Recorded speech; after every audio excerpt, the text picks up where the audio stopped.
À mon déjeuner d'anniversaire, on m'a servi dans une assiette en carton et on m'a tendu l'addition. Je suis partie sans un mot. C'était le genre d'après-midi ensoleillé et sans nuages qu'on attend avec impatience quand on prépare quelque chose de spécial. Le genre de journée qui vous fait croire que les gens seront là pour vous. Qu'ils vous souriront sincèrement et vous serreront dans leurs bras avec une chaleur qui ne ressemble pas à une obligation. J'étais habillée avec soin ce matin-là. Chemisier lavande claire, boucle d'oreilles en perles et mon beau pantalon noir, celui que je repassais pour les occasions spéciales. J'ai même appliqué un peu du parfum que Georges m'offrait chaque Noël, bien qu'il soit parti depuis 5 ans maintenant. Le restaurant était l'un de ces nouveaux endroits du centre-ville que ma belle-fille Ashley avait choisi. Branché, disait-elle. Un endroit digne d'Instagram. Les photos m'importaient peu. Je voulais juste m'asseoir avec ma famille, peut-être partager une part de gâteau et entendre mon petit-fils me dire « Joyeux anniversaire, grand-mère ». Mais dès mon arrivée, j'ai eu l'impression d'être une pensée après coup. Ils étaient déjà assis, mon fils Thomas, Ashley, leurs 2 enfants, et même la cousine d'Ashley que je connaissais à peine. Personne ne s'est levé. Personne ne m'a proposé la place en bout de table. Au lieu de cela, Ashley a fait un vague signe de la main vers le fond. « Salut, maman. On a commandé des amuse-gueules. » Pas de « joyeux anniversaire ». Pas de cartes. Pas de fleurs. Quand les plats sont arrivés, ils avaient tous de vraies assiettes. De lourdes assiettes en céramique blanche avec des garnitures argentées. La mienne, je m'en souviens si bien, était une assiette en carton fragile avec des ballons pastels imprimés sur le bord. On aurait dit un cadeau de fête pour enfants. Une serviette en papier plié à côté. J'ai levé les yeux, perplexe. « Oh !» a dit Ashley avec un petit rire. Il n'en avait plus de vrai. « Désolé. J'espère que ça va. » J'ai hoché la tête, tandis que le serveur passait avec des piles d'assiettes en céramique pour la table suivante. Personne ne remarqua mes mains tremblant légèrement. Personne ne s'arrêta quand je restais silencieuse. Mon petit-fils Ethan consulta son téléphone. Ma petite fille se rongea les ongles. Thomas ne dit rien. Et puis vint l'addition. Le serveur la déposa à côté de mon assiette en carton, et tout le monde se tut. Jusqu'à ce qu'Ashley, d'un ton enjoué qui ne correspondait pas à ses paroles, dise « On s'est dit que tu voudrais t'en occuper, puisque c'est ton anniversaire. » Ils rirent tous. Comme si c'était une blague anodine. Comme si remettre l'addition à une veuve à revenu fixe était drôle. Je ne ris pas. Je souris simplement, un petit sourire poli, et attrapai mon sac à main. J'ai laissé de l'argent liquide sur la table. Tous les billets que j'avais dans mon portefeuille. Je ne dis pas un mot. Je me levai, ajustai les manches de mon chemisier et sortis. Personne ne me suivit. Personne n'appela. Juste le son de la porte d'entrée au-dessus de moi alors que je pénétrais dans la lumière du soleil. Seul. Avant de continuer, indiquez d'où vous regardez et abonnez-vous. On adore voir le chemin parcouru par ces histoires. Je n'ai pas pleuré. Pas sur le coup. Même pas en rentrant chez moi, dans une maison calme, ma carte d'anniversaire encore vierge de signature sur la table du couloir. Mais c'est ce jour-là que quelque chose a basculé en moi. Et c'est là que la véritable histoire commence. Ce soir-là, j'étais assise dans le fauteuil inclinable près de la fenêtre, celui où Georges avait l'habitude de s'asseoir, une tasse de thé intacte posée sur la table d'appoint. Dehors, les lampadaires s'allumaient un à un, brillant dans le silence violet du soir. À l'intérieur, le seul bruit était le doux bourdonnement du réfrigérateur et le tic-tac de la vieille horloge murale, dans la famille depuis 1972. Je n'avais pas parlé depuis que j'étais sortie de ce restaurant. Pas un mot. Il n'y avait personne à qui parler. Mon téléphone ne sonnait pas. Aucun message n'arrivait. Pas même un simple « Merci pour le déjeuner, maman ». Je repensais à ce qu'Ashley avait dit. Puisque c'est ton anniversaire. Comme si c'était facile à dire. Comme si je devais être fière de payer l'addition d'un repas auquel je n'avais pas été invitée. Mais ce n'était pas une question d'argent. Ça ne l'a jamais été. C'était l'assiette en carton. C'était le silence. C'était la façon dont Thomas baissait les yeux lorsque le serveur apportait l'addition, comme un enfant qui sait tout mais n'ose pas parler. C'était réaliser que j'étais devenue invisible dans une salle pleine de gens dont j'avais contribué à construire la vie. J'avais toujours été la plus forte. La plus fiable. Celle qui faisait des doubles gardes quand Thomas avait besoin d'un appareil dentaire, qui cousait des costumes d'Halloween à la main quand Ashley disait qu'il n'avait pas les moyens d'en acheter en magasin, qui gardait les enfants pour qu'ils puissent faire des voyages d'anniversaire dont on ne me parlait jamais. Et pendant des années, j'ai cru qu'il me voyait. Vraiment. Maintenant, je n'étais plus sûre qu'il m'ait jamais vu. J'ai rencontré Georges à 23 ans, alors que je travaillais au guichet d'une banque. Il est entré avec un plan enroulé sous le bras et ce genre de sourire qui vous faisait oublier votre pause déjeuner. Il était gentil. Solide.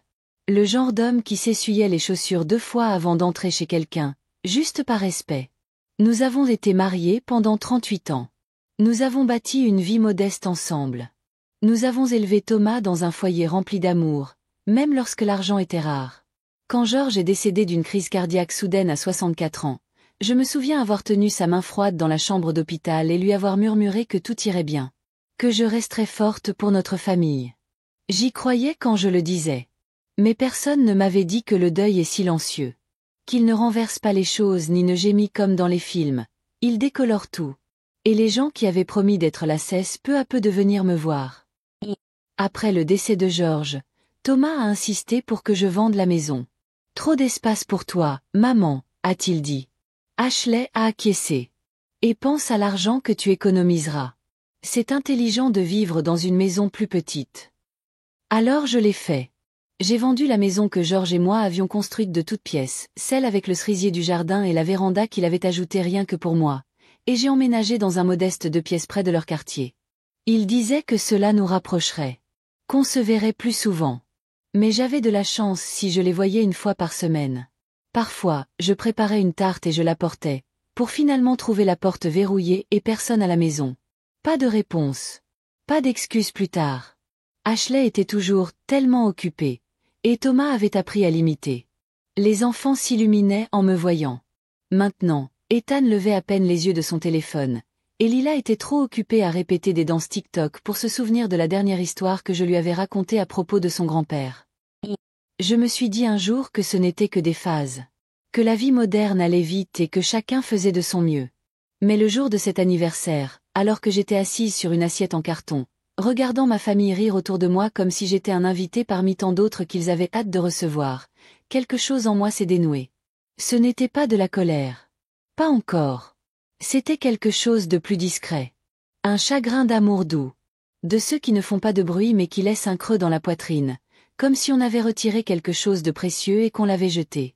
Je me suis levée du fauteuil inclinable, je suis allée à la cuisine et j'ai versé le thé froid dans l'évier. Mes mains étaient maintenant stables. Calmes. Puis j'ai ouvert le tiroir près du réfrigérateur, celui où je rangeais de vieilles photos et cartes, soigneusement attachées avec des élastiques. J'ai sorti celui que Thomas m'avait dessiné en CE1. Un dessin au crayon tremblant qui disait « Astérisque, ma mère est mon héroïne ». Astérisque. Je l'ai serré contre ma poitrine et j'ai fermé les yeux. Que arrive-t-il à une mère lorsque son enfant oublie qui elle était? Le lendemain matin, je me suis réveillée tôt. Non pas parce que j'avais quelque part où aller, mais parce que cette douleur sourde dans ma poitrine s'était transformée en quelque chose de plus ferme. Une sensation de conscience. J'ai préparé des flocons d'avoine. J'ai arrosé les plantes. J'ai balayé la véranda, même si elle n'en avait pas besoin. Et puis j'ai fait quelque chose que je n'avais pas fait depuis des années. J'ai écrit dans mon journal. Astérisque, le 3 mars. Hier, j'ai eu 68 ans. Je les ai passés assis au bout d'une table sur une assiette en carton pendant qu'ils riaient. Je crois qu'ils ont oublié qui je suis. Je crois que j'ai oublié aussi. Mais je commence à me souvenir. Astérisque. C'est tout ce que j'ai écrit. Mais cette seule ligne astérisque, je commence à me souvenir astérisque, a fait l'effet d'une petite porte qui s'ouvrait. Et derrière cette porte se trouvait une version de moi que je n'avais pas vue depuis des années. La femme qui préparait tous les gâteaux d'anniversaire de A à Z. Qui savait rebrancher une lampe. Qui pouvait équilibrer un budget avec des pièces et des prières. La femme dont Georges était tombé amoureux. Cette semaine-là, je ne les ai pas appelés. Je n'ai pas fait de pâtisserie. Je n'ai pas vérifié si Ethan avait son contrôle de maths. J'ai laissé le silence s'éterniser. 3 jours ont passé. Pas de SMS. Pas d'appel manqué. Pas de « dis-moi, maman, je prends de tes nouvelles ». Et étrangement, je ne me sentais pas triste. J'avais l'impression d'être lucide. Comme si, pour la première fois depuis des années, je voyais ma vie telle qu'elle était, et non telle que j'aurais souhaité qu'elle soit encore. Il ne m'avait pas simplement servi dans une assiette en carton. Il me servait des restes depuis des années.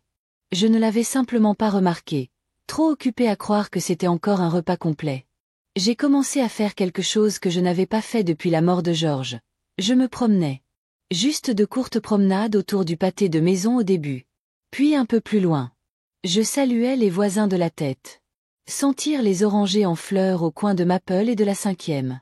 Regarder le monde tourner sans moi pendant un moment. C'était étrange comme c'était libérateur de ne pas être utile. Pendant des années, mon identité avait été étroitement liée à celle de maman, grand-mère, l'aide, la baby-sitter, la banque, le contact d'urgence.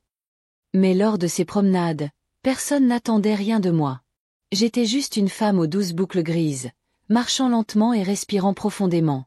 Un après-midi, je suis passée devant la petite friperie à la sortie de la ville et j'ai vu un vieux tourne-disque dans la vitrine. Le même genre de disque sur lequel Georges et moi dansions tous les samedis soirs quand Thomas était petit. Je me souvenais du craquement de notre parquet sous nos pieds, de ses mains chaudes autour des miennes, même quand nous étions fauchés et fatigués. Je suis entrée et je l'ai acheté. La fille derrière le comptoir a souri quand je lui ai expliqué pourquoi. C'est mignon, a-t-elle dit. J'espère qu'il fonctionne encore. Ce n'est pas obligatoire, ai-je répondu. Je veux juste me souvenir. Je n'ai jamais dit à Thomas que j'avais acheté le tourne-disque.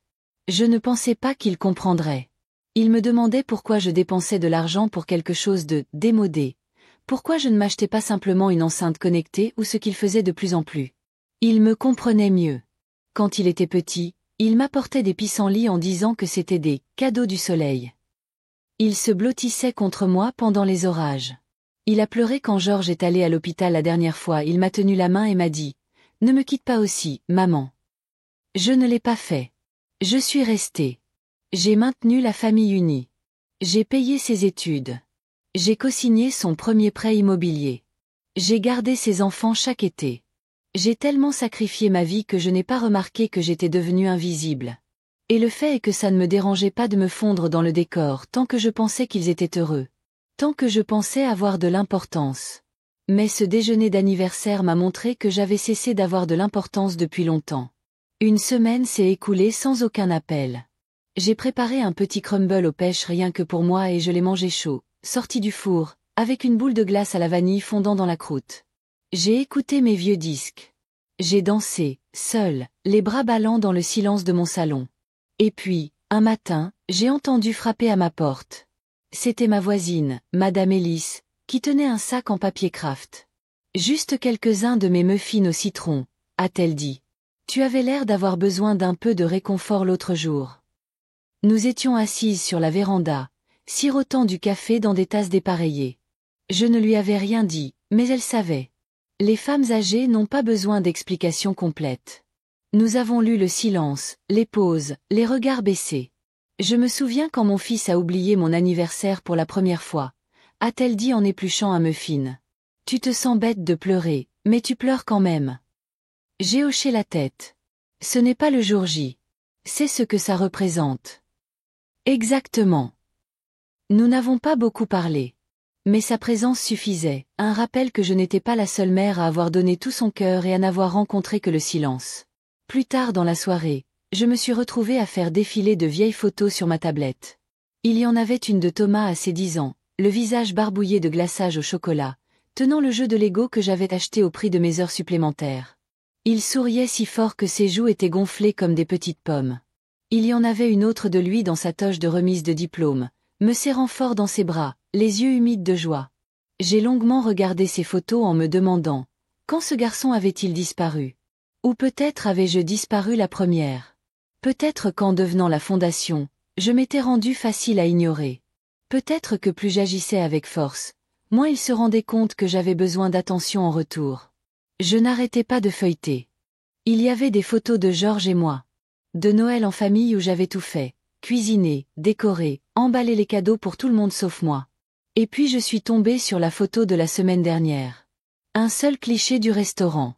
Quelqu'un l'avait pris et envoyé au groupe de discussion familiale. Je ne l'avais pas remarqué jusqu'à ce moment-là. Sur la photo, je suis assise au bout de la table, légèrement voûtée, tenant une assiette en carton à 2 mains comme si elle allait se défaire. Personne ne me regarde. Ashley rit avec sa cousine. Thomas regarde son menu. Les enfants fixent leur téléphone. J'avais l'air si petite. Si égarée. J'ai quand même sauvegardé l'image. Je voulais me souvenir. Pas pour me faire mal, mais pour arrêter de faire semblant. Ce soir-là, je me suis retrouvée devant le miroir pour la première fois depuis longtemps. Je me suis vraiment regardée. Mes cheveux argentés bouclaient doucement sur les côtés. Mes yeux toujours vifs, toujours bienveillants étaient chargés d'histoire. Mon corps portait la douceur du temps et de la maternité. Je n'étais plus jeune, mais j'étais toujours là. Toujours une personne. Méritante d'être vue. Et puis j'ai murmuré à voix haute, à personne en particulier.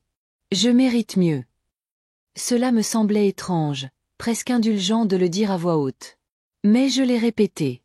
Je mérite mieux. Le lendemain matin, j'ai sorti une feuille de papier propre et j'ai écrit 3 choses que je voulais faire pour moi ce mois-ci. Visiter l'arboretum que Georges adorait. Acheter une nouvelle robe pas pratique, juste jolie. Manger un repas complet dans un restaurant de mon choix. Seul. Sans excuse. J'ai plié la liste et l'ai glissée dans la poche intérieure de mon sac à main. Parce qu'en vérité, j'avais passé des décennies à servir les autres dans une assiette pleine. Et maintenant, c'était moi qui recevais du papier. Mais plus maintenant. S'ils ne voyaient pas ma valeur, je commencerais par la voir moi-même. Et si cela impliquait d'avancer seul, qu'il en soit ainsi. Parce que parfois, la guérison ne commence pas par un acte grandiose. Elle commence par se choisir soi-même doucement, tranquillement et sans demander la permission. 2 semaines passèrent. Toujours aucune nouvelle de Thomas. Pas même un simple message, ni un mème transféré dans le groupe familial. Pas même un « Maman, ça va ?» après avoir quitté un restaurant sans explication. Et je n'avais pas dit un mot non plus. J'aurais pu envoyer un SMS. J'aurais pu appeler. C'est ce que je faisais toujours quand le silence s'éternisait. Je tendais la main, je refermais le silence avec chaleur et réconfort. Mais cette fois, j'ai laissé le silence parler pour moi. J'ai passé plus de temps dans le jardin. Il n'est pas grand, juste quelques pots en terre cuite sur mon balcon avec des herbes aromatiques, des violettes et un plant de tomates tenaces qui refusent d'abandonner. Je m'asseyais sur le banc en bois que Georges avait construit des années auparavant et je regardais le soleil s'étendre sur la balustrade comme du miel. Un matin, j'ai aperçu un vieux couple marchant ensemble sur le trottoir en contrebas. Lui avait une canne.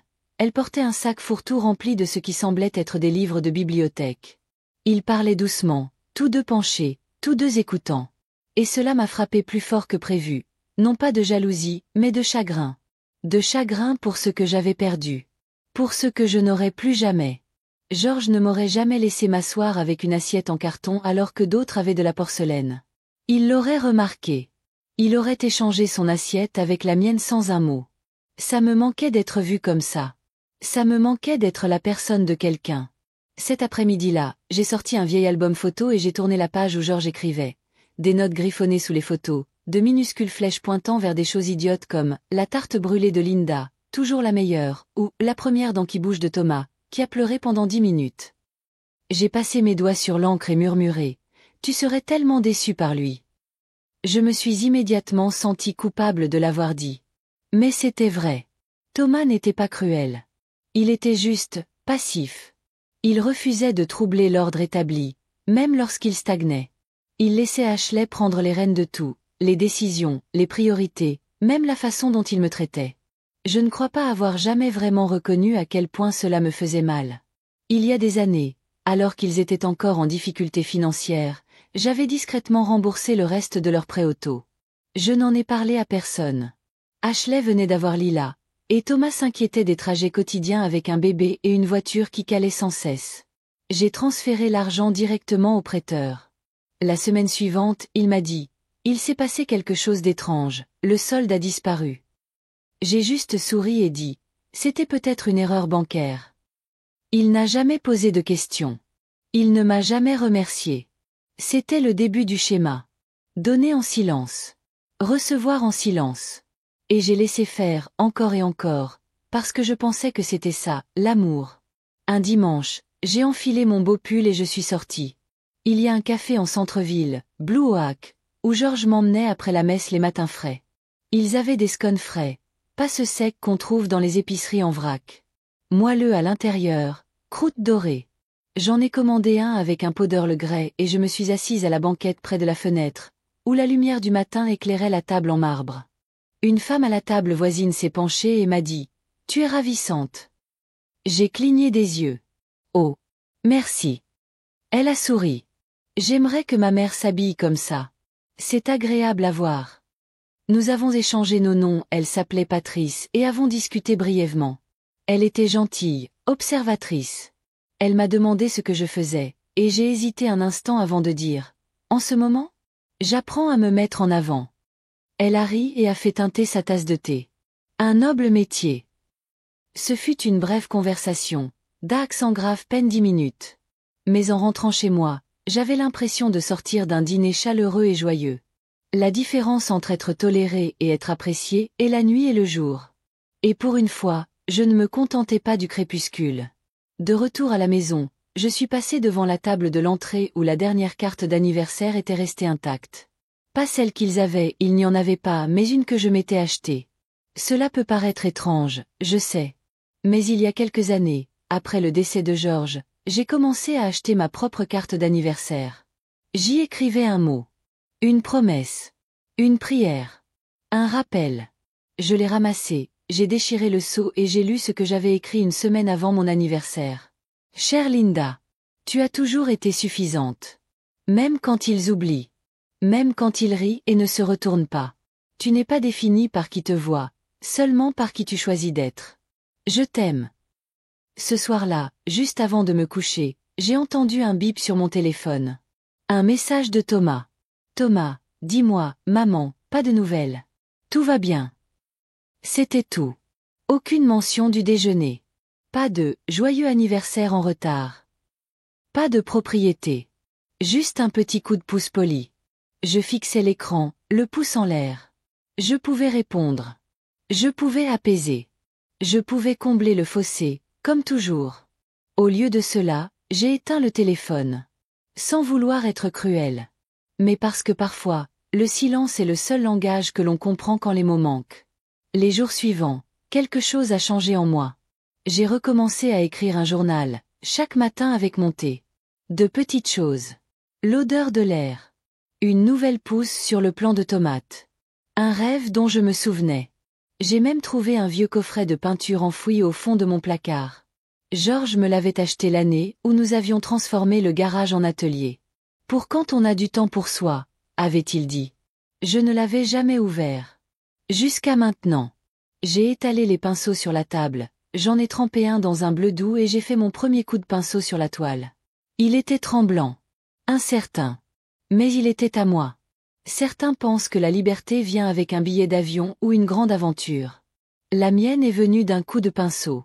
En sortant d'un restaurant. En ne répondant pas à un SMS. Et ce n'était que le début. 3 semaines s'étaient écoulées. Ce message de Thomas ? Toujours pas lu. Je ne l'avais pas ouvert, je n'avais pas répondu. Je n'étais pas en colère. Juste immobile. Comme un étang après un ricochet, les ondulations finissent par se calmer. Et dans ce silence, quelque chose d'autre a refait surface. J'ai arrêté d'attendre des excuses qui pourraient ne jamais venir. Mais juste au moment où je pensais que le pire était déjà passé, la vie a une cruelle façon de nous le rappeler. Il y a toujours une autre couche. Une autre blessure. Un autre moment où l'on réalise avec quelle discrétion un être cher peut nous trahir. C'était un jeudi après-midi quand c'est arrivé. J'étais assise dans mon petit coin ensoleillé, en train de trier du vieux courrier et des reçus. Une des enveloppes a attiré mon attention, du papier épais, sans adresse de retour. Je l'ai ouvert lentement, m'attendant à un autre catalogue, ou peut-être à une de ces offres de « dernier avis », pour renouveler mon abonnement à un magazine que je ne lisais jamais. Au lieu de cela, j'ai vu un papier à en-tête juridique. Il provenait d'un cabinet d'avocats. Un bureau de fiducie et de succession. Et en lisant le premier paragraphe, mes mains se sont mises à trembler.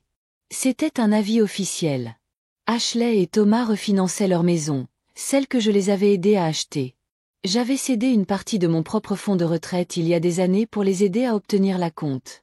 À l'époque, Thomas m'avait convaincu en me disant « Ce ne sont que des formalités administratives, maman, on te remboursera intégralement. » Je lui avais fait confiance.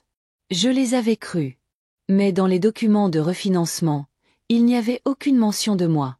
Pas d'inscription. Aucun droit. Ma contribution avait été effacée. Légalement. Silencieusement. Complètement. Ce qui m'a stupéfaite, ce n'était pas seulement la trahison financière. C'était le fait qu'on ne m'ait même pas prévenu. Pas un coup de fil. Pas un avertissement. Pas un « dis-moi, maman, on fait ça, juste pour que tu le saches ». Je suis restée assise là un long moment, à fixer la lettre. Pas en pleurs. Pas en colère. Juste figée. J'avais l'impression d'entrer dans une maison que tu as contribué à construire et de réaliser que ton nom avait été effacé de la porte d'entrée. Plus tard dans la soirée, j'ai fouillé dans le vieux dossier en papier craft que je gardais dans le tiroir du bas de mon classeur, celui intitulé « Thomas et Ashley Maison ». J'ai trouvé le relevé bancaire de l'année où ils ont acheté la maison. Ma signature. Mon bordereau de virement. Le montant, 58 900 $. Ce n'était pas un prêt. C'était une confiance. C'était mon petit pécule. Je n'en avais plus jamais reparlé. Ni quand ils avaient acheté de nouveaux meubles. Ni quand ils avaient rénové la cuisine. Ni quand Ashley avait plaisanté à Noël dernier. On devrait ajouter une suite d'amis pour maman. Tu sais, pour les urgences. J'ai laissé passer l'idée.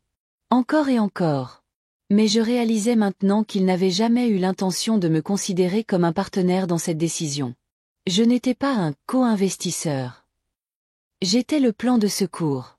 Le bienfaiteur discret dont ils espéraient qu'il resterait discret. Le lendemain matin, je me suis rendue à ma banque. Je ne savais pas trop ce que je cherchais. Peut-être une preuve que j'avais encore mon mot à dire. Un pied dans la porte. Un lien qui me liait encore à la maison que j'avais contribué à obtenir. Mais le directeur de la banque m'a regardé avec cette sympathie assumée. « Je suis désolé, Madame Langston, dit-il. D'après ce que je vois, vous avez fait don des fonds. Il n'y a aucun privilège. Aucune réclamation contractuelle. Pas même un mot sur le compte. » Demandai-je d'une voix plus douce que prévu. Il secoua la tête. Il aurait fallu un accord légal.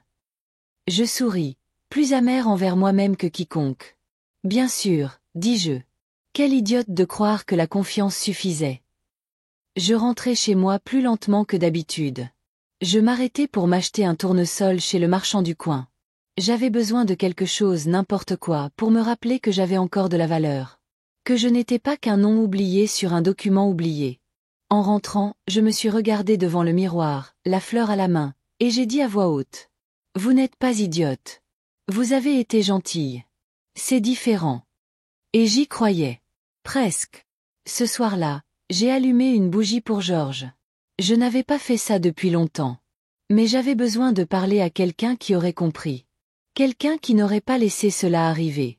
Quelqu'un qui m'aurait vu. J'ai placé la bougie à côté de sa photo et j'ai murmuré.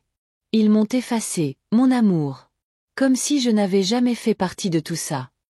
La flamme dansait doucement, se reflétant dans le cadre en verre, et j'imaginais sa voix calme, inébranlable dire « Mais tu es toujours là, n'est-ce pas?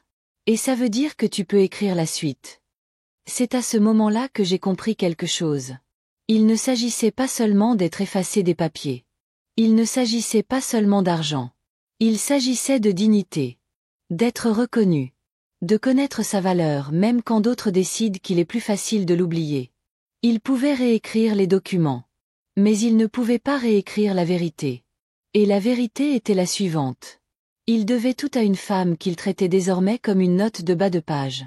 Mais les notes de bas de page ont du pouvoir. Ils contiennent du contexte. Ils rappellent au lecteur où l'histoire a vraiment commencé. Et parfois, juste parfois, ce sont les passages dont on se souvient le plus.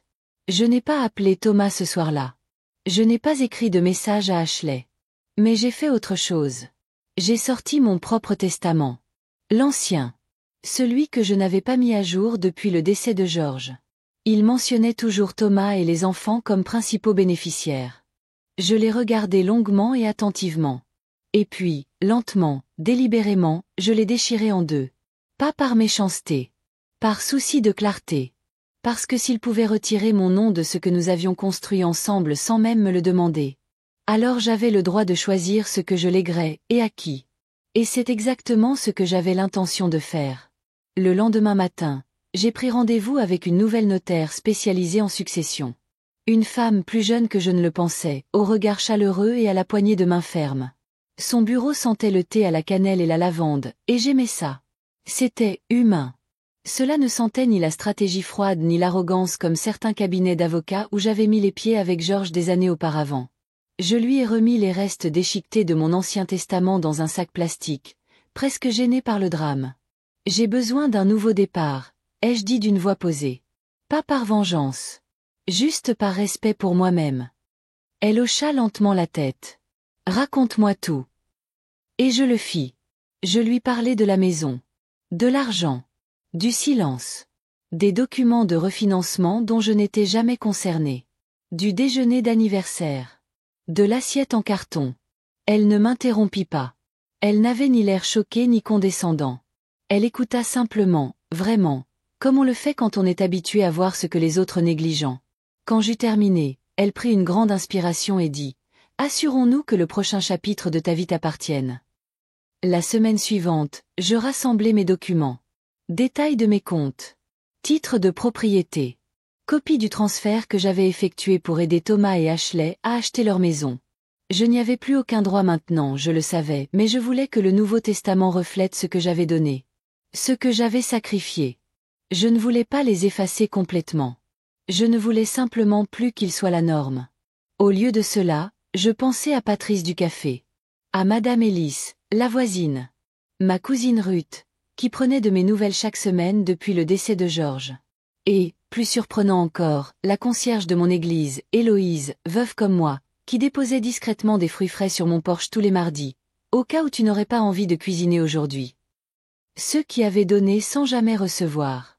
C'est à eux que j'ai commencé à écrire des lettres. Pas de grandes lettres, juste de petits mots manuscrits à sceller avec les documents le moment venu. J'ai écrit. Tu ne le sais peut-être pas, mais ta gentillesse m'a rappelé que j'étais toujours importante. Merci. En milieu de semaine, j'avais repris le rythme du quotidien. Faire les courses. M'occuper du plant de tomates, qui commençait enfin à fleurir. Revoir de vieux épisodes d'arabesque en sirotant du thé dans ma robe de chambre. Mais même dans ces moments de calme, quelque chose en moi était différent. Je n'attendais plus. Je n'attendais plus le rappel. Je n'attendais plus un merci. Sans attendre qu'on se souvienne de moi. J'avançais, et chaque pas, même le plus petit, me semblait une reconquête.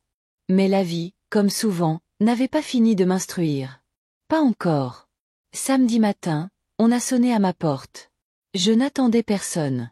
Je n'avais pas parlé à Thomas ni à Ashley depuis la lettre du cabinet d'avocat. J'avais ignoré le message que Thomas m'avait envoyé des semaines auparavant. Il était toujours là, enfoui dans mes notifications, non ouvert. J'ai enroulé un châle autour de mes épaules et j'ai ouvert. C'était Ethan. Mon petit-fils. 14 ans, grand pour son âge, maladroit, comme les garçons, quand leur voix baisse plus vite que leur sens des responsabilités. Il se tenait là, en jogging et sweat à capuche, les mains dans les poches, l'air de vouloir être n'importe où ailleurs. Marmonna-t-il. Papa m'a déposé. Vraiment? Ouais. Tu m'as dit que tu ne répondais pas. Je me suis dit que je devrais venir vérifier. Je me suis écartée sans un mot et je l'ai laissé entrer. Nous sommes restés assis sur le canapé un long moment sans parler. Le silence était différent de celui du restaurant. Celui-ci était lourd, chargé de curiosité, peut-être même d'un soupçon de culpabilité. Il a tapoté sa cuisse du doigt. Puis il a dit « Alors, genre, tu es en colère ou quoi ?» Je l'ai regardé. Vraiment regardé. Il y avait toujours autant de Thomas dans son visage. La pente de son nez. La façon dont il évitait le contact visuel quand la situation devenait inconfortable. Je ne suis pas en colère, ai-je dit doucement. Je me souviens juste. Me souvenir de quoi? Ce que j'ai donné. Et ce qui a été perdu. Il a remué, mal à l'aise. Papa a dit que tu étais contrarié par le déjeuner d'anniversaire. J'ai souri faiblement. Non, ma puce. Ce déjeuner m'a juste révélé la vérité qui s'était construite pendant des années. Il n'a pas répondu. Au lieu de cela, il baissa les yeux vers son téléphone, et pendant un instant, je crus qu'il allait se réfugier devant cet écran lumineux, comme toujours. Mais, à ma grande surprise, il le posa face cachée sur la table basse. J'ai vu la photo, dit-il au bout d'un moment. Du déjeuner. Tu n'avais pas l'air content. Je ne l'étais pas. Il marqua une pause. Je ne voulais pas t'ignorer. Je suppose que je n'ai tout simplement pas remarqué. Il était là. Ce petit éclat d'honnêteté.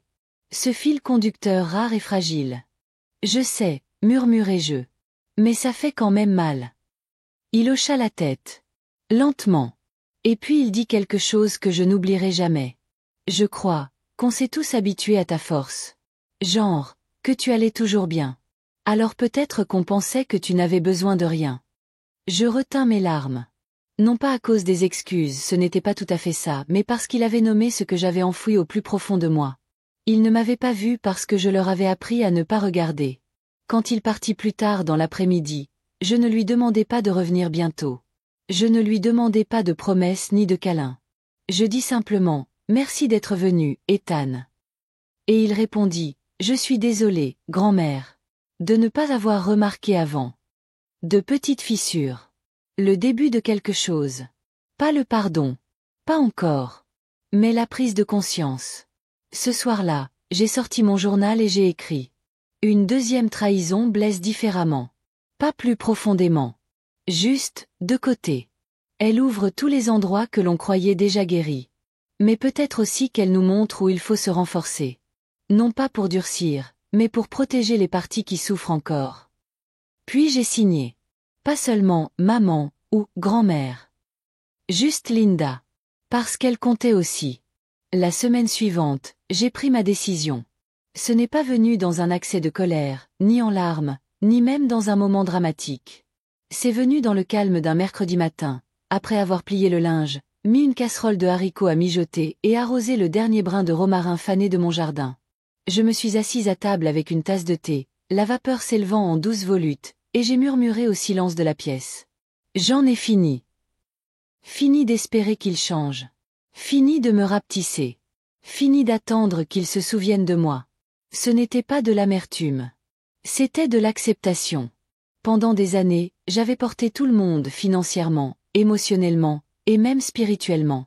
J'étais le pont qu'ils traversaient quand leur propre vie se brisait. Mais les ponts s'usent aussi. Et personne ne m'avait jamais demandé si je voulais retraverser, faire partie de la vie que je les avais aidés à construire. Alors j'ai commencé à faire des projets discrets. Le genre de projet que personne d'autre ne remarquerait pas au début. Mais ils finiraient par sentir le changement. J'ai d'abord rappelé mon avocate et finalisé le Nouveau Testament. Elle m'a demandé si j'étais sûre. Je lui ai dit, je n'ai jamais été aussi sûre de rien. Thomas et les enfants recevraient quand même une modeste part, je ne les effacerai pas complètement. Ce n'est pas qui je suis. Mais la part du lion, la maison que je possédais maintenant, les économies restantes, mon assurance vie, tout cela irait à des gens qui avaient fait preuve de gentillesse envers moi sans rien demander en retour. J'y ai inclus Héloïse, la concierge. J'y ai inclus ma cousine Ruth. J'ai même inclus une clause de donation à la bibliothèque publique où Georges et moi passions nos samedis en silence, à feuilleter des livres et à rêver ensemble. Ma vie avait de la valeur. Mon amour avait de la valeur. Et il ne serait plus donné comme une pensée après coup. J'ai ensuite appelé l'agent immobilier. Je n'avais pas l'intention de déménager tout de suite, pas encore, mais je voulais connaître mes options. Combien mon petit appartement pourrait se vendre? Où je pourrais aller si je décidais de quitter cette ville? On est dans un marché vendeur, a dit l'agent immobilier. Avec votre appartement d'angle et les améliorations, je dirais que vous êtes assis sur de l'or. J'ai ri. Pas de l'argent. De l'ironie. Il m'avait traité comme une chose jetable. Et pendant tout ce temps, j'avais discrètement détenu plus de pouvoir qu'il ne le pensait. Puis vint la dernière étape. La partie qui me semblait la plus sacrée. Je suis allé dans le placard et j'ai ouvert le coffre en cèdre que Georges m'avait construit pour notre 35e année de mariage. À l'intérieur se trouvait notre album de mariage, quelques lettres, sa dernière cravate et un petit carnet noir enrubanné, celui qu'il utilisait pour noter nos rêves. Dans ce carnet, entre des listes griffonnées d'aménagements de jardin et de voyages de retraite que nous n'avons jamais faits, se trouvait une courte phrase qui m'a frappée. Linda mérite une vie qui ressemble à un dimanche matin, paisible, tranquille et pleine d'amour. Je n'avais pas lu cette phrase depuis plus de 10 ans. Mais maintenant, elle a allumé quelque chose en moi. Une dernière affirmation. Alors j'ai pris un stylo, j'ai écrit la date à côté, et en dessous, de ma propre écriture cursive soignée. Je vais me l'offrir. Vendredi, Thomas a rappelé. Cette fois, j'ai répondu. Maman, a-t-il dit d'une voix étrangement joyeuse, comme si de rien n'était. Ashley organise un brunch le week-end prochain. J'ai pensé que ce serait sympa de faire quelque chose en retard pour ton anniversaire. Elle dit qu'on devrait tous se remettre à zéro, tu sais? Passer à autre chose. Passer à autre chose. Ai-je demandé doucement. Il a hésité.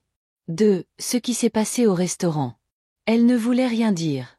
Tu sais comme elle plaisante parfois. Ce n'était pas une blague, Thomas. Un silence. Je sais. Voilà. Un fil de reconnaissance. Mais pas suffisant. As-tu refinancé la maison? Ai-je demandé. Un autre silence. Plus long, celui-là. Oui. On avait besoin de faire quelques ajustements financiers. C'était une bonne occasion. Et tu n'as pas pensé à me le dire. Je ne pensais pas que ça te dérangerait, dit-il. Tu as dit il y a des années que c'était un cadeau. C'en était un. Mais un cadeau mérite quand même le respect. La transparence. Sa voix baissa. Je ne voulais pas rendre les choses embarrassantes. Elles le sont déjà, dis-je doucement. Il soupira. Écoute, on ne pourrait pas prendre un nouveau départ? Viens au brunch. Les enfants seraient ravis de te voir. J'ai regardé par la fenêtre. Le soleil couchait en douces rayures dorées sur le sol. Mon thé avait refroidi. Et pour la première fois depuis longtemps, je n'avais pas envie de réparer ce que quelqu'un d'autre avait cassé. J'y réfléchirai, dis-je. Mais je connaissais déjà ma réponse. J'ai raccroché et me suis adossé à ma chaise. Voilà, la décision était prise. Je n'irai pas. Non pas pour les punir. Mais parce que je voulais protéger la part de moi qui avait commencé à guérir. Le brunch ne serait qu'une autre performance. Une autre insulte polie, habillée de mimosa et de cruauté désinvolte. Et j'en avais fini avec la performance. Fini la mise en scène pour être renvoyé. Ce week-end-là, au lieu d'aller à leur brunch, je m'en suis préparé un. Des œufs brouillés au basilic frais, 2 tranches de pain au levain épais, une théière de thé à la menthe et une seule bougie au centre de la table. J'ai mis le disque de jazz préféré de George en fond sonore et j'ai revêtu mon peignoir le plus doux. Et je ne me sentais pas seule. Je me sentais comblée. J'avais enfin trouvé ma place dans ma vie. Et j'avais bien l'intention que cela reste ainsi. Le lundi suivant, j'ai reçu un SMS d'Ashley. C'était court, concis, le genre de message qui esquisse un sourire mais qui devient plus tranchant dès qu'on le lit 2 fois. Salut Linda. Je voulais juste vérifier si tu viens toujours dimanche. Ethan et Lila ont vraiment hâte de te voir. Préviens-moi pour qu'on puisse planifier le nombre de personnes visage souriant avec Urieur. Aucune mention de ce qui s'était passé. Aucune excuse. Pas même une allusion à la photo, à l'addition ou à l'assiette en carton. Juste des smileys et des planifications. Je n'ai pas répondu. Au lieu de cela, je suis restée à la fenêtre de la cuisine, à regarder la brise jouer avec le rideau. Le vent ne frappait pas. Il ne demandait pas la permission. Il se déplaçait simplement là où il le fallait. Je me suis laissé envahir. Laissais le silence s'étirer entre nous. J'avais répondu par mon absence et maintenant, il commençait à la sentir. Jeudi, j'ai reçu un appel de Thomas. Je n'ai pas décroché tout de suite. J'ai laissé tomber la messagerie, puis je l'ai écouté, la main appuyée sur le comptoir. Salut, maman. Ashley est un peu vexée que tu n'aies pas répondu. Les enfants posent des questions. Écoute. Je sais que les choses n'ont pas été parfaites ces derniers temps, mais on est une famille. On ne pourrait pas juste tourner la page? On a vraiment besoin de toi dimanche. Encore la même phrase. Passons à autre chose. Il l'utilisait comme du Windex, espérant que ça effacerait ce qu'il ne voulait pas voir. Mais certaines taches ne sont pas en surface. D'autres sont profondément incrustées dans le tissu. Et je n'étais pas d'humeur à faire semblant d'être propre. Le dimanche arriva. Le brunch continua, sans moi. Je le sais parce que Patrice, la serveuse du café, m'a tagué sur une photo envoyée par une amie commune. Elle avait légendé. Parfois, l'absence est plus forte que la pièce. Et elle avait raison. Sur la photo, Ashley lève son verre avec un large sourire. Thomas est à côté d'elle, les lèvres pincées. Ethan et Lila semblent distraits, leurs yeux non pas fixés sur l'objectif, mais sur le côté. Il restait une place libre à la table. La mienne. C'était la seule chose qui paraissait réelle dans toute la photo. Ce soir-là, je me suis fait rôtir un petit poulet. J'ai préparé de la purée de pommes de terre à l'ail, des haricots verts au zeste de citron, tout ce qu'ils adoraient quand ils venaient dîner le dimanche. Je l'ai servi dans ma plus belle porcelaine. Et j'ai mangé en silence. Non pas parce que je me sentais seule. Mais parce que la paix, la vraie paix, a un son. Et ce n'est rien comparé au rire artificiel qui résonne dans les pièces vides. Plus tard dans la semaine, on a frappé à ma porte de façon inattendue. Ce n'était pas Thomas. C'était Ashley. Cheveux relevés en queue de cheval haute, lunettes de soleil remontées sur la tête, téléphone dans une main, sac cabas en bandoulière. J'ai ouvert la porte lentement. « Linda », dit-elle d'un ton enjoué, comme si elle arrivait pour une conversation informelle. J'étais juste dans le coin et je voulais passer. Elle n'a pas attendu d'invitation. Elle venait d'entrer, son regard scrutant la pièce comme si elle inspectait un hôtel. Je ne lui ai pas proposé de thé. Je ne l'ai pas invitée à s'asseoir. Je me suis tenue près de la porte, une main posée délicatement sur le dossier de la chaise. « Je ne resterai pas longtemps, dit-elle, remarquant clairement mon air froid. Je pensais juste qu'on pourrait mettre les choses au clair. Tu as manqué aux enfants. » J'ai hoché la tête une fois. Ils m'ont manqué aussi. Ses yeux se sont tournés vers ma table à manger, où mon journal et mon dossier testamentaire étaient toujours bien en vue. Elle les a remarqués, je l'ai vu. Mais elle n'a rien demandé. Au lieu de cela, elle a dit, « Nous étions tous surpris que tu ne sois pas venu. » Je l'ai regardé. Calme. Tranquille. Imperturbable. J'en suis sûre. Elle a croisé les bras, la frustration s'insinuant dans sa voix. Thomas fait des efforts, tu sais. Nous deux. Mais c'est difficile quand on se tait complètement. Le scénario était de retour. Ils essayaient. J'étais difficile. Et le silence, mon silence, était le problème. Pas l'assiette. Pas le chèque. Pas le refinancement. Pas l'effacement. Juste, ma réponse. J'ai pris une longue inspiration et j'ai dit. Ashley, j'ai passé des années à ravaler mes erreurs pour garder la paix. À sourire par manque de respect. À dire oui quand j'aurais voulu dire non.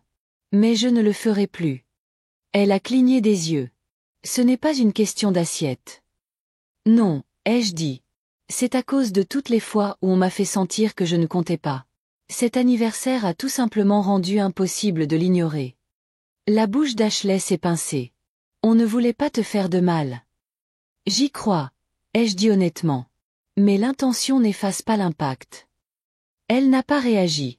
Elle est restée plantée là, se balançant d'un pied sur l'autre. Puis elle a demandé, « Tu comptes modifier ton testament ?» Je n'ai pas bronché. Oui. Elle inspira brusquement. « Tu vas vraiment couper les ponts avec ton fils et tes petits-enfants à cause de, quoi, un brunch raté ?» Non, répétai-je. Pas à cause du brunch. À cause des années. À cause des habitudes. À cause du fait d'être vu seulement quand on a besoin de quelque chose. Je ne punis personne. Je choisis juste la paix. Pour le restant de mes jours. Ashley parut abasourdie. Ni en colère, ni même triste, juste abasourdie. Parce que je ne pense pas qu'elle s'attendait à ce que je reprenne ma voix. Elle partit sans un mot. Et je ne l'ai pas arrêtée. Ce soir-là, je me servis un verre de vin et m'assis sur le balcon, les pieds en l'air, les derniers rayons du soleil réchauffant ma peau. En dessous de moi, la rue était calme. Au-dessus de moi, quelques étoiles du matin commençaient à scintiller. Et à côté de moi, le journal était ouvert sur une nouvelle page. J'ai pris mon stylo et j'ai écrit. Parfois, le silence est le son le plus puissant du monde. Ils m'ont enfin entendu, non pas parce que j'ai crié, mais parce que j'ai arrêté de chuchoter. Plus d'un mois s'était écoulé depuis le déjeuner. Un mois depuis que je m'étais levée, que j'avais discrètement posé mon argent sur la table et que je m'étais éloignée de ceux pour qui j'aurais eu faim autrefois. Un mois de silence de la part de Thomas. Un mois de textos tendus et prudents de la part d'Ethan. Un mois depuis qu'Ashley était venue frapper à ma porte, plus curieuse de ma volonté que de mon bien-être. C'est drôle comme le silence peut réorganiser l'air d'une maison. Je n'avais plus l'impression d'être vide. Je me sentais légère. Déchargée. Comme si les murs avaient expiré avec moi. Je n'attendais plus qu'on sonne. Je ne consultais plus mon téléphone par habitude. Je me levais tôt maintenant, parce que j'en avais envie. Je peignais le matin. J'allais à la boulangerie le week-end et je souriais aux inconnus qui me souriaient en retour. Et petit à petit, la nouvelle a dû se répandre. Parce que les gens dont je n'avais pas eu de nouvelles depuis des années, les cousins, les amis éloignés de l'église, et même un voisin qui m'avait emprunté mon râteau et ne me l'avait jamais rendu ont commencé à me contacter. Pas pour de l'argent. Pas pour des faveurs. Mais pour de petites choses. Des invitations. Des cartes postales. Des messages du genre « Comment vas-tu vraiment ?» Il s'avère que, lorsqu'on cesse de courir après ceux qui ne nous voient pas, ceux qui nous voient commencent à nous trouver. Par un doux jeudi matin, je suis entrée à la poste et j'ai trouvé une lettre d'Ethan. Oui, une vraie lettre. De sa main. Maladroite, un peu de travers, avec un timbre Spiderman sur l'enveloppe. À l'intérieur, il y avait une seule page, soigneusement pliée. Chère grand-mère. Je suis désolée de ne pas avoir remarqué plus tôt comment il te traite. Je ne sais pas encore quoi faire, mais j'essaie de m'améliorer. J'ai commencé à lire davantage. Je me souviens que tu disais que les livres aident à voir les choses. Tu avais raison. Tes histoires me manquent. Amitié. Ethan. Je suis restée assise dans le hall quelques minutes, tenant la lettre comme un oiseau fragile. Mes yeux se sont embués de larmes, non pas de tristesse, mais de soulagement. Il était toujours joignable. Toujours doux. Toujours à moi. Cela comptait plus que tout. Et pourtant, des fissures commençaient à apparaître dans leur monde aussi. Je n'avais pas demandé de nouvelles, mais tu sais comment sont les petites villes, les rumeurs voyagent comme de la fumée. La boutique d'Ashley avait perdu un gros investisseur. Une de ses livraisons avait été retardée, et on parlait d'un prêt. Le service de Thomas au travail avait été restructuré. La rumeur disait qu'il avait subi une baisse de salaire. Ils avaient refinancé la maison de manière trop agressive, en prenant plus qu'ils ne pouvaient en supporter, pensant que leur manne financière durerait éternellement. Ils avaient surestimé leur stabilité. Ils m'avaient sous-estimé. Je n'étais pas ravie. Je ne souriais pas de leur malheur. Mais je me sentais justifiée. Non pas parce qu'ils étaient en difficulté, mais parce que, pour une fois, ils comprenaient peut-être ce que l'on ressent lorsqu'on porte plus qu'on ne peut dire, sans que personne ne vienne nous aider à nous relever. Un après-midi, j'ai reçu un message de Ruth, ma cousine de l'Ohio. Elle avait vu mon testament mis à jour, je le lui avais envoyé pour qu'elle le garde, et elle m'a appelé, les larmes aux yeux. Linda, je ne sais pas quoi dire. Tu es sûre? J'en suis sûre, lui ai-je dit. Tu étais là pour moi quand personne d'autre n'était là. C'est important. Je veux que mon histoire se termine avec ceux qui ont cru en moi, pas seulement ceux qui partageaient mon sang. Nous avons discuté pendant 2 heures. De notre enfance. De George. De la façon dont on nous a appris à donner jusqu'à notre disparition. Et nous avons élaboré un plan, un projet qui m'a fait l'effet d'un souffle de printemps. Elle m'a invité à venir vivre chez elle à temps partiel. Partager les saisons. L'Ohio en été, mon appartement ici en hiver. Juste 2 veuves admirant les couchers de soleil et échangeant des anecdotes autour d'une tisane. Pour la première fois depuis des années, j'ai senti quelque chose de dangereux et de beau monter en moi. L'espoir. Ce week-end-là, j'ai organisé mon propre brunch. Sans tambour ni trompette. Pas de liste de confirmation. Juste Patrice, Madame Élise et Héloïse de l'église. Un petit bouquet au centre de la table. Des scones que j'avais préparés le matin même. Du jus d'orange fraîchement pressé. Et de vraies assiettes, en céramique, lisses, solides. Celles qui disent « Tu comptes. Tu mérites d'être lavé ». En mangeant, j'ai réalisé quelque chose qui m'est resté en tête bien après que la vaisselle ait été lavée. Ces femmes ne connaissaient pas tous les détails de ma vie. Mais elles me voyaient. Pas comme un service. Pas comme une relique. Pas comme un fardeau. Mais comme une personne à part entière. Elles m'ont demandé comment j'allais. Non par politesse, mais par curiosité sincère. Je leur ai dit que j'avais recommencé à peindre. Je leur ai dit que j'avais modifié mon testament. Je leur ai dit que je ne m'étais jamais sentie aussi moi-même. Et ils ont trinqué à ma santé, non pas parce que j'étais courageuse, mais parce qu'ils savaient ce que cela signifiait de prendre un nouveau départ quand tout le monde s'attend à ce que l'on reste la même. Alors que le soleil disparaissait à l'horizon ce soir-là, je me suis assise à nouveau sur mon balcon, le menton dans la main, l'air rafraîchissant de ce bleu doux d'avant-soirée. J'ai regardé les plantes autour de moi, les oiseaux au loin, la chaise vide à côté de la mienne, celle de Georges, et j'ai souri. Parce que je savais qu'il serait fier. Pas pour le silence. Pas même pour la volonté. Mais pour m'être enfin choisi. Pas par vengeance. Mais par amour. C'est étrange comme une vie peut être pleine quand on cesse de demander aux autres de la valider. Les semaines ont passé. Des semaines tranquilles. Des semaines agréables. Mes journées ont pris un rythme dont je n'avais pas conscience d'avoir besoin, un rythme doux et régulier. Je peignais le matin. Je me promenais avec Madame Ellis l'après-midi. J'écrivais des lettres à Ruth. Et de temps en temps, je recevais un message d'Ethan toujours sincère, toujours court, mais toujours plus long. J'ai commencé à lire le livre dont tu as parlé. J'ai fait tes muffins au citron. Ils n'étaient pas réussis, mais papa en a quand même mangé 2. Merci de m'avoir répondu. Je garde ta lettre dans mon tiroir. Ce garçon était encore en pleine forme. Et je ne cesserai jamais de l'encourager, même si je devais le faire à distance. Puis, un matin, j'ai reçu une enveloppe recommandée. Elle venait de Thomas. J'ai d'abord eu un pincement au cœur. J'ai failli la mettre de côté, hésitant à savoir ce qu'il avait écrit. Mais je l'ai ouverte. À l'intérieur se trouvait une lettre manuscrite. Plus soignée que je ne l'aurais cru. 2 pages entières. Maman. J'ai relu ça tellement de fois, et je ne sais toujours pas si c'est bien. Mais il faut que j'essaie. Parce que je crois que, pendant longtemps, j'ai eu peur de toi. Non pas parce que tu étais cruelle. Mais parce que tu étais constante. Et j'avais honte de tout ce que j'avais pris sans jamais rien donner en retour. Ashley. Elle a toujours eu une forte volonté. Et je pensais que la laisser diriger signifiait maintenir la paix. Mais ce faisant, je l'ai laissé te réduire au silence. Et je me suis habituée à ce que tu sois en retrait. Tu ne m'as pas élevée pour être comme ça. Je veux regagner les morceaux de toi que j'ai perdus. Non pas parce que je veux figurer dans ton testament. Mais parce que je veux faire partie de ta vie. Si la porte est encore ouverte, j'aimerais m'asseoir à nouveau à ta table. Avec une vraie assiette. Et toute mon attention. Bisous, Thomas. Je l'ai lu 2 fois. Puis, encore une fois. Je n'ai pas pleuré. Pas vraiment. Mais quelque chose s'est adouci en moi. Un nœud s'est défait. Ce n'était pas une solution parfaite. Je savais qu'il ne fallait pas prendre ça comme une résolution emballée. Mais c'était honnête. Et pour la première fois depuis longtemps, il ne s'agissait pas de me demander d'oublier. Il s'agissait de me demander de faire mieux. Une semaine plus tard, Ethan est revenu, cette fois avec une coupe de cheveux fraîche et un sac rempli de livres. Il m'a aidé à porter les courses de ma voiture sans qu'on me le demande.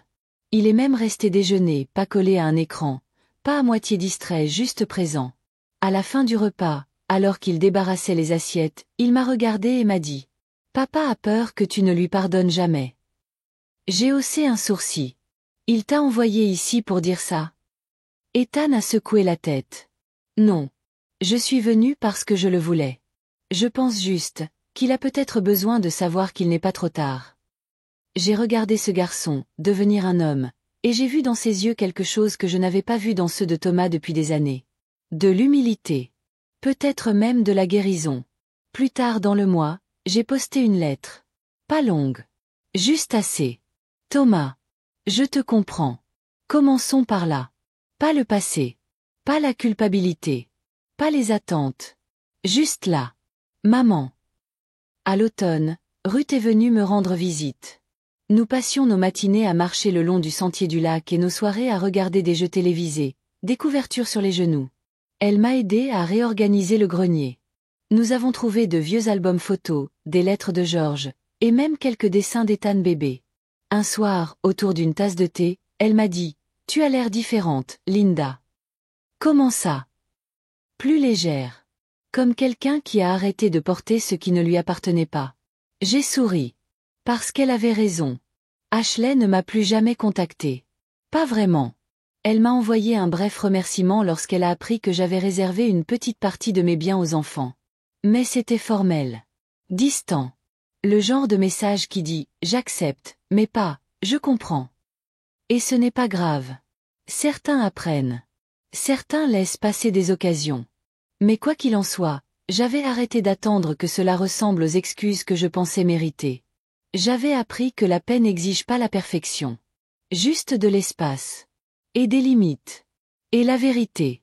Aujourd'hui, je suis assise ici, la fenêtre ouverte, le soleil au sol, mon disque préféré fredonnant en fond sonore. La chaise de Georges est toujours à côté de la mienne. Parfois, je regarde et j'imagine ce qu'il dirait maintenant. Tu as bien fait, Linda. Tu as gardé ta douceur sans les laisser la retourner contre toi. Et je crois qu'il a raison. Parce qu'au final, je n'ai pas cherché à me venger. Je n'ai pas élevé la voix. Je n'ai rien brûlé. Je suis simplement partie. Et j'ai reconstruit ma vie avec de meilleures briques.